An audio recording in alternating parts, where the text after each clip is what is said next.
because the supply to the major organs is even the heart itself. Hata hiyo roho yenyewe inahitaji nini? Inahitaji damu, because it has cells for it to be able to work. So low blood pressure is bad. But there are low blood pressures that are tolerable. Ukiwa na pressure ya tuseme 70, 60. Inapokuja 60, much better. You will realize huyu mtu ana survive, lakini you need to be investigated. Lazima usaidike. Kwa hivyo low blood pressure to me is a bit of concern. We don't see it often, lakini wakati iko, either kuna bleeding or there is something amiss in the body. Hiyo ni hypotension.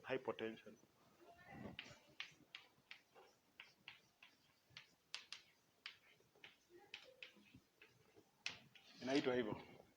It's the worst form of blood. Damu inapofika hapo, you'd worry. Haya, before nimalize, kuna kitu inaitwa pulse. Unapoweka vidole vyako hapa, unasikiza roho ikipiga, si ndio? Yeah, you hear that heartbeat. What is the normal pulse? 72. Wakati kuna infection, your pulse can go up to 100 plus. When your pulse is this high, it means you have infection, or your heart is compensating. There is compensatory mechanism in this. This is a bit complicated. I might not explain it now, but just know above, the normal pulse is between 60 to 100. Above 100, there is a concern, especially for an adult. Watoto, utapata heartbeat yao hata inafika 140. Hiyo haina shida. For a newborn, that is normal. But for an adult above 100, it means there is a problem. Impending problem, or huyu mtu akona stress, or there is just something. You know, when we do your pulse is important. Below 60, it's called bradycardia. Bradycardia means your heart is pumping less than it should. Kwa hivyo kuna sehemu ambazo hazipati hewa, oxygen as they are needed. Watu ambao wanafanya tizi, people who learn, we know people who are engaged in marathon, you can do their pulse and it's 35.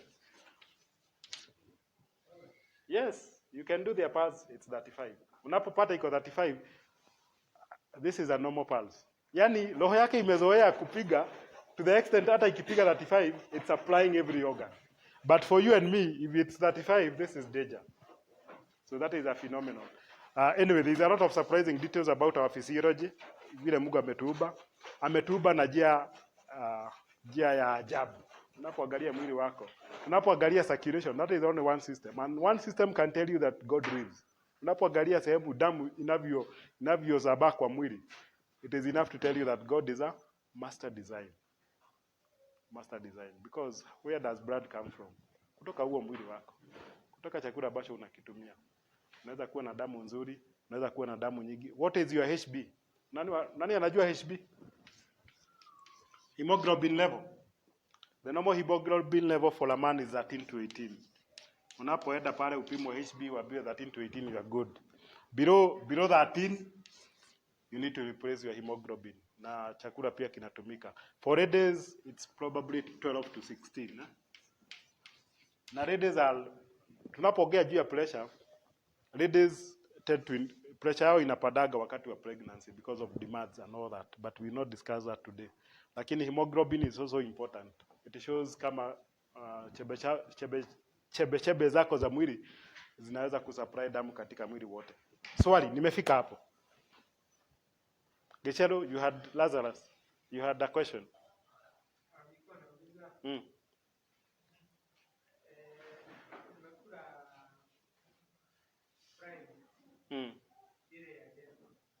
Fry?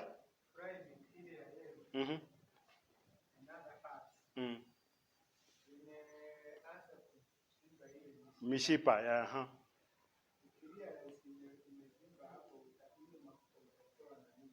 Exercise. Burn your oil. Burn your fat. In fact, unapokimbia, fanya hivi. Eda nyumbani wakati umerelax. Jaribu and learn. It will tell you whether you are fat or not. Kuna watu learning. Ukimbia tu. Just do a sprint. Your blood would, the vessels.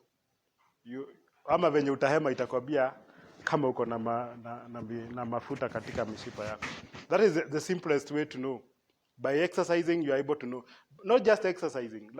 When you want to prevent this, you have to sweat. Lazima utatoa jasho ili uweze kupunguza mafuta. Hakuna njia ingine. Tunapokupea dawa, kuna dawa unaweza pewa za kuthin blood, but they are not natural. They are not as good. Dawa kama kuna dawa inaitwa atorvastatin. Sijui kama mnaijua. Hii dawa kila mtu ambaye ako na pressure lazima ataitumia. Lakini inaenda kupunguza mafuta kwa nini? Kwa mwili. You use it over time. But the best strategy ni exercise. When they decrease pressure, they tend to become fat. Yes. You know what affects them? There is what we call, kuna phenomenon inaitagwa, people who are stressed, they tend to feed more. Ni kweli? This is very normal. Watu ambao wako na stress, they tend to gain weight because they feed more. Why? Mawazo yao yanafikiria, yanawaza sana. There is consumption of energy at that time.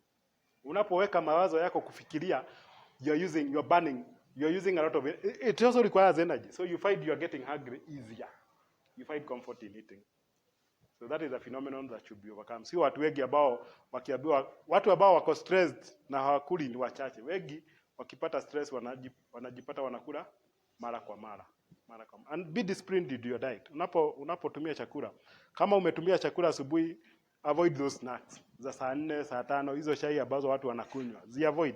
Have 3 major meals, utasaidika. Tumia matunda vizuri jinsi unavyotakiwa kuyatumia. Swali lingine.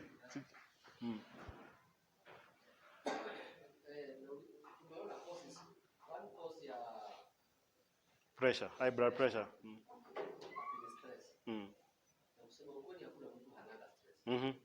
It's how you manage your stress.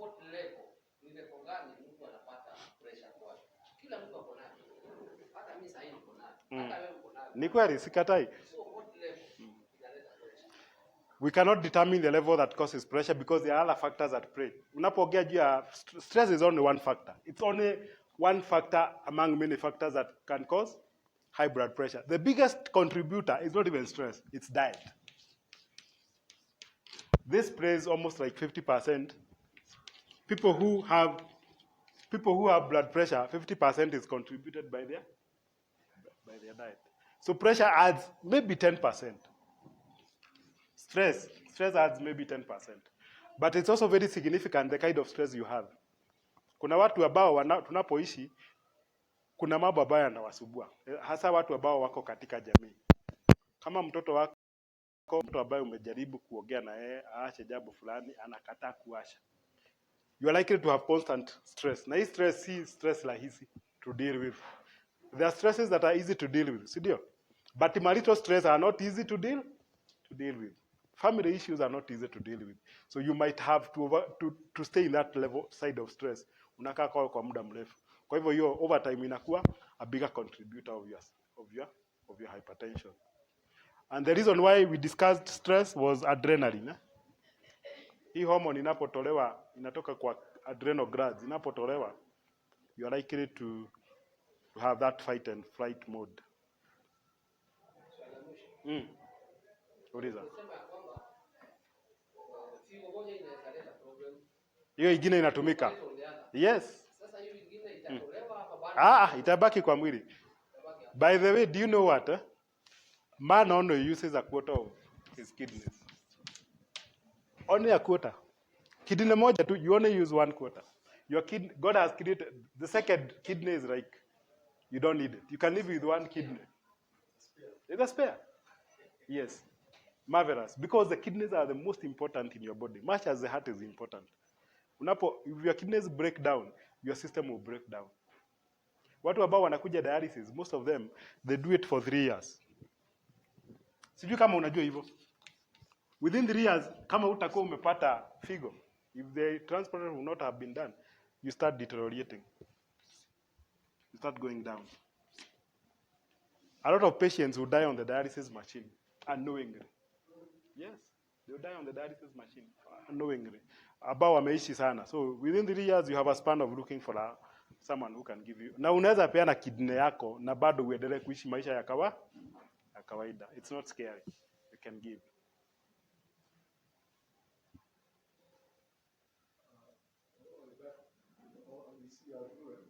Sijui kama nimejibu.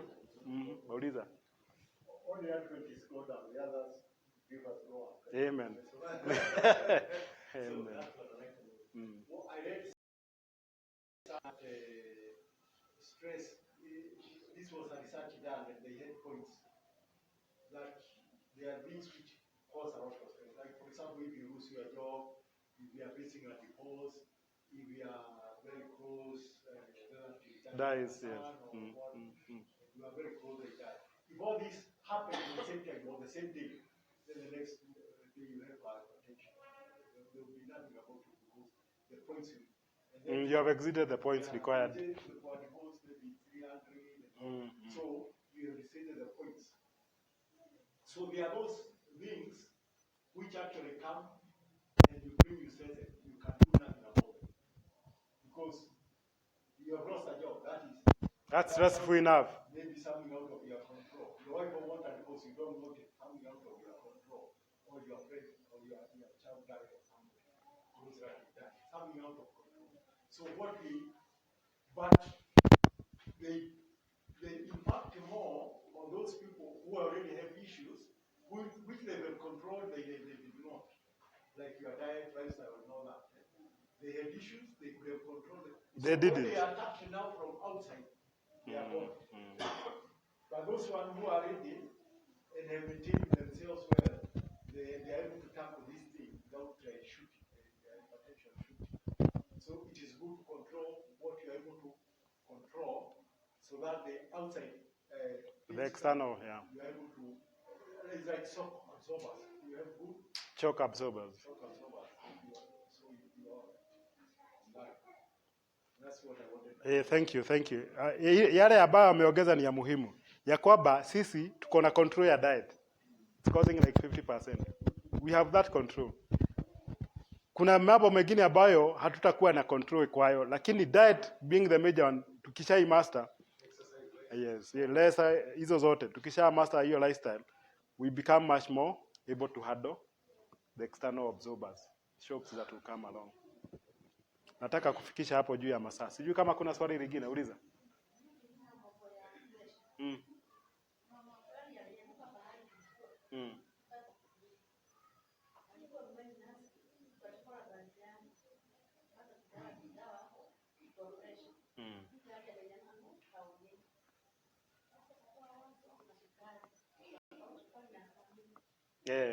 Ni kweli.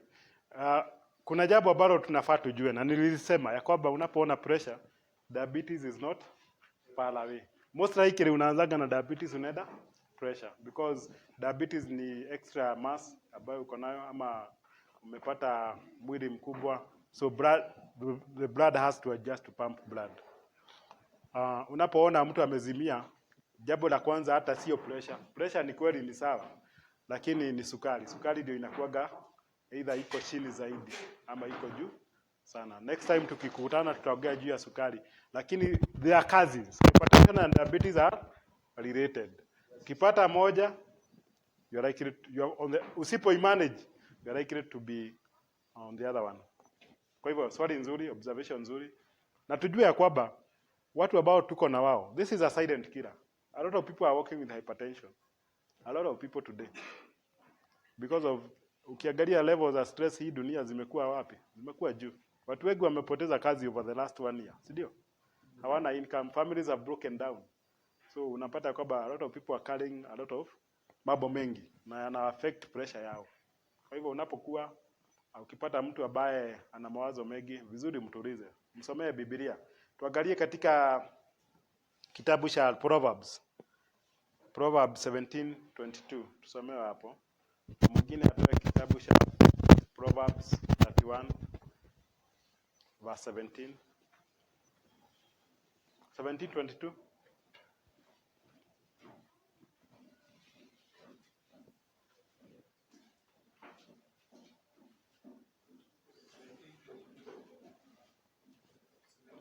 Soma. Proverbs 17:22.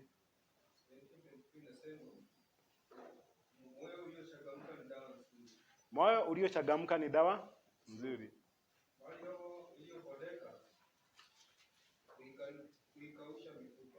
Roho iliyopodeka huikausha mifupa. Unapokuwa mchangamfu.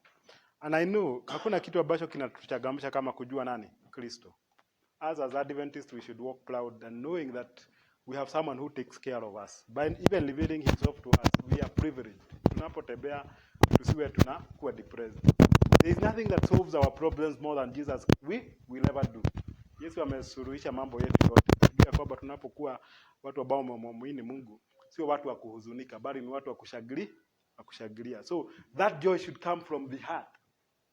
Tunaona umuhimu wa kuwa na furaha. Jeremiah, soma Proverbs 31:17.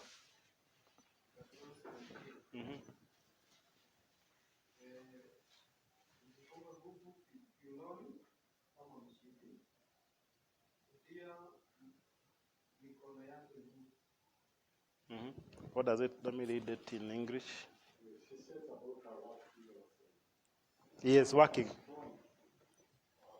Yes, when you go to work, do it. Do manual work. Usiogope useme hii kazi haina nini? Haina maana. Kazi ya kufanya na mikono yako ni kazi ambayo inakusaidia to strengthen your muscles and also to ensure circulation. Unapofanya kazi na mikono yako ujue kwamba umebarikiwa. Mwanadamu alipoumbwa alipewa kazi ya kutunza shamba la Edeni. So we should do it. Jeremiah 33:6.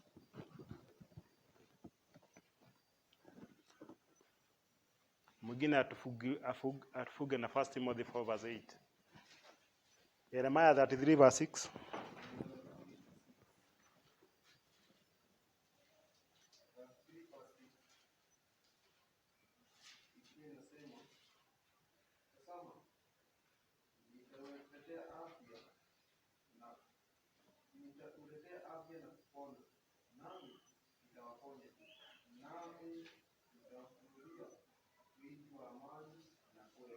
By trusting in God, those are the promises we are told. Atatuletea wingi wa amani, atatuponya magonjwa yetu. So most of these things, when you observe the laws of health, you'll be free out of. Utakuwa hauna mambo ambayo yanakusumbua. Pressure will not be a concern. Ama diabetes will not be a concern. Eventually, 1 Timothy 4:8.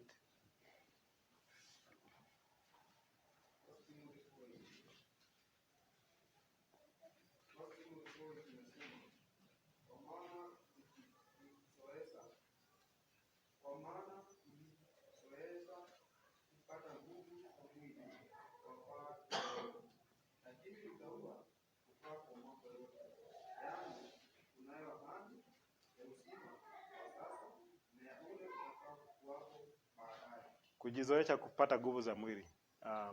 By working to gain strength in your body through your diet, through whatever you do, meditation, you become more stronger. You're able to overcome diseases. Ama unaweza kushughulikia mambo ya magonjwa ambayo yanakukabidhi.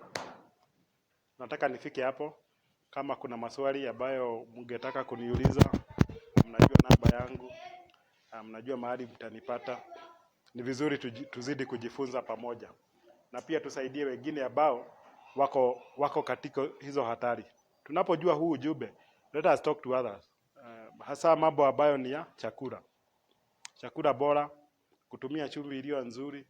Tuna chumvi ambayo ni nzuri ambayo inasaidia, itatusaidia kuovercome haya mambo. Mungu atubariki. Tupate ombi. Twaja mbele zako wewe Mwenyezi Mungu, uliyetupenda hasa na ukatuita kwa mwito wa kipekee. Twaja tukikusanyika hapa tukilishukuru jina lako, maana umetuongoza katika siku ya leo. Umetufunulia mengi, tunaomba ya kwamba uzidi kutufahamisha umuhimu ya kuyatekeleza katika maisha yetu. Asante kwa kuwa nasi siku ya leo. Tunapojiandaa kuondoka katika kikao hiki, tunaomba uwepo hapo uwe nasi. Wale ambao wamekuwa wakundi hili ambao hawajapata nafasi, tunaomba ya kwamba Bwana siku nyingine tutakapokutana wapatikane. Zidi kututayarisha kwa ufalme wako, na ni katika jina la Yesu tunaomba na kuamini.